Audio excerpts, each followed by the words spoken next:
Welcome to Uncommon Sense. That's Jeff. I'm Joel, and welcome to today's topic. Problem solving, Uh, the lost art.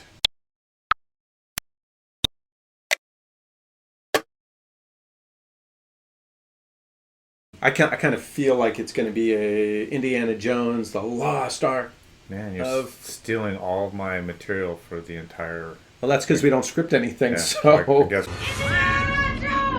people want others to take care of stuff for them. Instead of learning how to do it for themselves or recognizing that there's a problem, it's just easier to either bury their head in the sand, that the problem doesn't exist. If I ignore it, it will go away. Or, hey, Joel, I can't do this. Can you do it for me? Versus, hey, you know what? Perhaps I need to learn how to do this. People just don't know how to problem solve. and is it because they don't want to? They don't know how to? That they don't care to? They, I mean, I, really, where does the world fit on this? That they're willing to not solve it for themselves and just take someone else's solution. Would you listen to yourself? Oftentimes, problem solving Yeah. takes time, and it's easier. I think people take the easy way out. I think the easy way out is the drive-through microwave instant society. Jeff, it takes so long to research the problem. It takes so long to decide if what you're reading is right. It takes so long to have some quantifiable data if you should go down that path. Right. And why not just say, listen, Jim did it, I'll do it. And maybe that is the answer. But and you were saying how does this become a problem? It becomes a problem because people aren't taught how to problem solve. You needed to be educated. Oh, that's good. Oftentimes it's just people think there's always just an answer. Oh, I'll just look up the answer. I'll Google it, and that's the answer, and I move on. There's more to it. First, you have to recognize that there's something that's a problem. And I know we often talk about fitness and weight loss and stuff like that. But what about, is there a problem that you've seen that people have that they often kind of ignore or put off to the side that you can think of? I think I have no money.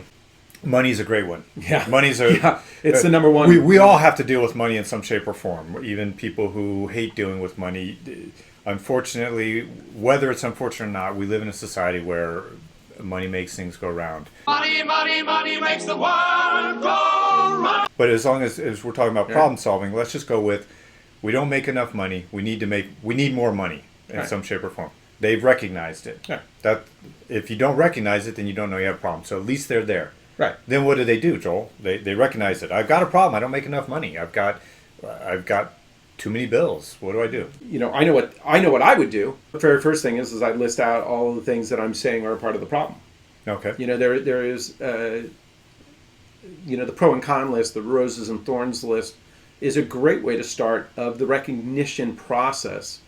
Here are all the things that are in my way, and here are all the attributes I can use on which to go solve it. One of them might be that I don't make enough money, so I could easily see if I could get another job. So we'll research what jobs can I work that fit with my current schedule. What job can I get as a second job that pays the most with my skill set? Obviously, if you're going to do all that, you need to also see, hey, what job can I get, do all that, and still stay happily married? Yeah, Or maybe that would make you. yeah. That maybe that's the maybe You're that's at work another all problem. day. That's You're at work that's all day, so that's all. That's right. Yeah. Well, I want to spend a little more time on recognition because I think you've hit on something, or at least we've hit on something inadvertently that makes some sense. Is what is the real problem, right? The real problem might be I don't make enough money, and then Jeff alluded to is that because I spend too much? Is it that I'm not using my skills appropriately? Is it that I don't have good money management skills, right? And so I think if you go to the root cause, and I live in a root cause kind of world, I try to boil things down to at least I have a clearer understanding of what's really going on. Sometimes I'm not right at the beginning, so I have to keep boiling it and boiling it and boiling until I go, okay, that's my issue. I'm not, I wasn't a good saver at one point in my life, but I also didn't control money well. if I didn't solve the first one of not controlling money really well, I would never be able to have money to save because I didn't know how to prioritize stuff. Now, that's not the case in this part of my life because I've learned my lesson. But if you don't understand the real root cause of it and you don't look to go deeper in that root cause, you might solve the wrong problem.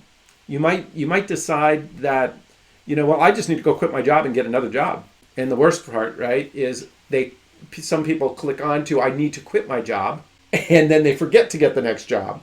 Or they create a gap in employment that causes them new concerns. And now they even have a bigger money problem. Would that be a problem?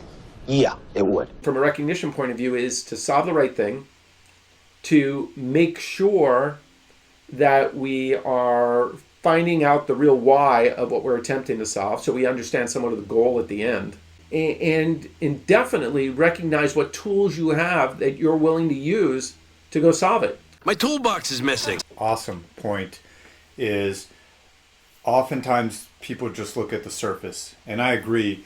The problem of not having enough money definitely would go deeper than not just having enough money. It would go down into money management. Where is the money going? Do I really need to be driving a brand new car that has a $500 a month payment when I can be driving a used car that is paid for? How did your parents raise you? That every Friday you get paid and every Sunday you're complaining about not having money. Right. So, and by the way, that's how I grew up. We have no money. Yeah, you guys made it to Sunday? I think you just hit on, that's the most important, is if you don't get to the root cause of the problem, and some of it might not be pleasant. It might not be nice to look at yourself and go, gosh, this is the first time I'm saying it in my life, I suck at money management. That might be a really hard step. Not just identifying it and recognizing it, but really getting down and boiling it down to what's the real problem. Not having enough money, yeah, that's easy. A lot of people can have that. But if you start getting into, if I'd stopped spending money on buying lottery tickets every Friday and I didn't have to drive a BMW. Or I'm getting a latte at work once a day. Oh my gosh, that's a because great one. I need that latte so I can get my break. Yeah. Right? Yeah. And man, gosh, we will definitely spend a lot of time and several different episodes on money management because it's a skill that I think we both are very good at now. But It wasn't always the case. It wasn't the case. So when you talk about problem solving and recognizing it, I don't think there's a more important step.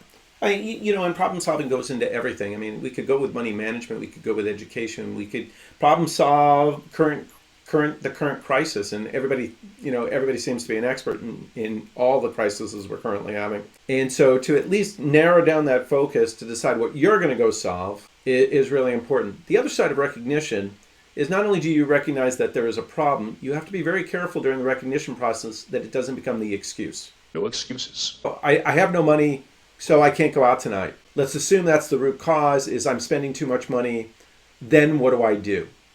Right? So I'm not allowing it to be my excuse of why I'm not going out, or I'm not letting it be my excuse to overextend myself, i.e. credit cards. But now I get to go into the research side of this. How do I solve it? Who do I go to? What advice can I get? You're out to see the wizard. What can I think? Now remember, we haven't done anything to actually solve it. All we're doing is collecting the information so we can go make a decision to solve. I love the research side. And be careful. You'll see this a lot. I have some people in my life who are very good at being broke. They're always broke. Kind of professional broke people? Yeah, they never have enough money for this or that or whatever. But if you just looked at it on the surface, you go, oh, they just don't make enough. But if you dig down, but I'm not going to go to them if I'm broke and ask my broke friend, hey, how can I have more money? Because what are they going to tell me? I don't know. I don't have any money. Let's rob a bank. Whatever advice they give will not be good. Totally agree with you. Totally. If I want something that I haven't had, which is maybe money management skill, I'm going to look out for and find people who are good with money management. And in today's world, their information is at your fingertips. Go out there and find somebody who was perhaps in a similar situation as you. I like how you said one answer doesn't solve everybody, doesn't apply to everybody, but maybe you can take a little piece of it and you go, okay, well that person was making $100,000 a year, so yeah, they had an easier time to correct their debt perhaps. I'm only making 40,000, but one of the steps they took, I can do. I can quit having a latte every day. I put that in my savings account. And when you go out and you ask that friend, hopefully someone that's already had success in solving the same type of problem, or at least shows the same success that you want. I think both of those are valid. I wouldn't go to your poorest friend and ask for money advice. Now, they might know everything about happiness. So, just because they don't know, they're not the experts on one topic doesn't mean they're not the experts on another. I'd read a book. Make sure that what you're reading and the information that you're taking in, you take in with a grain of salt. You truly analyze the things you want to put in process and decide if it's going to work for you. We get these books, and the bookshelf over here is filled with them. Books. I need my book. Where if you implemented everything in every single book that you've ever read, man, you'd just be tired. Go through the material that you have, pick out the things you like. Google that same material and see what else is talked about. Dive a little deeper. Don't let Jeff put it really well just a couple minutes ago about don't lay on the surface of information. Dive deeper, get into the water, get under the water, decide what else you can go find. Because the sunken treasures are always at the bottom, never at the top. Then they would be called sunken. They wouldn't be called treasures. They wouldn't be called sunken treasures. They'd be called floaties, I guess. Floaty treasures. Nobody likes floaties. That's right. It's just more pool floaties. Keep diving deep. Keep looking for new information. In that research process, make sure that it is good research. If the problem that I wanted to solve was to defend myself, I wouldn't go to the guy that's never been into the fight. I would never want to go to train with someone that is just reading out of a book and repeating it back to me. I'd want to go to someone that had, much like my friends that have 43 years of experience, that have been in full contact fights, that have defended his family, that have the sense of what it means when you defend, when you hurt, when you're successful, when you fail. I need that full picture. Wax on, wax off. What do you do once you have all the information? I think it's easy. You start deciding that you remediate. You remediate yourself, right? The only person that you can change is yourself. To remediate means that you're going to have to take action at some level to change your own behavior. It's up to you. If you want, and we'll just say with the money thing, if you want to be better at money, or this person, the problem was they needed more money, or they needed more liquid money, or whatever it is, it's up to you. You can't leave it up to anybody else, and you have to take the action. When it comes to couples, lead by example.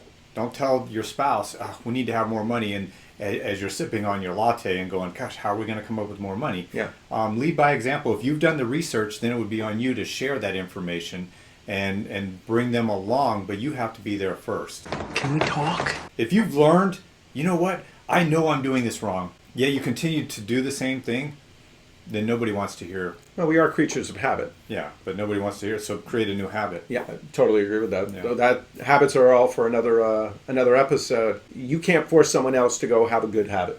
Right. No, you can't. Just as much as no one should be able to force you to have a bad habit. Exactly. That's exactly right. We hope that there's something in there that you can use. Maybe there was, as you're doing research on a topic or a challenge, or maybe you were having a problem, perhaps there's a step in here that you can use, and that's more than anything. We just hope you get something out of it. So just to recap, number one thing is to make sure that you recognize that there's a problem to be solved, and make sure it's the right problem. Make sure that you go deep enough to find the root cause, so you're not just solving that superficial problem.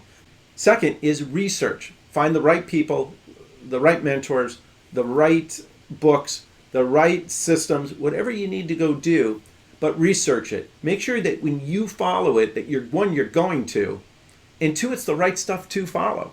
And the last one is then remediate your own life. Remediate your own problem. And this way it's never a problem again. Never, ever, ever again. Make sure that you actually take action on the things that you know need to be remediated. Most of the time, it's the change of yourself. It's not about changing someone else, because I'll tell you right now, that's really hard to do, if nearly impossible. But you can change you in a heartbeat.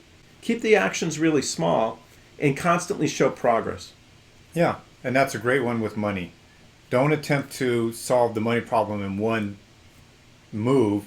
Do a little bit at a time. Just like stop drinking coffee from the expensive store that's $5, and if you still have to have the coffee, go to the convenience store that's 99 cents.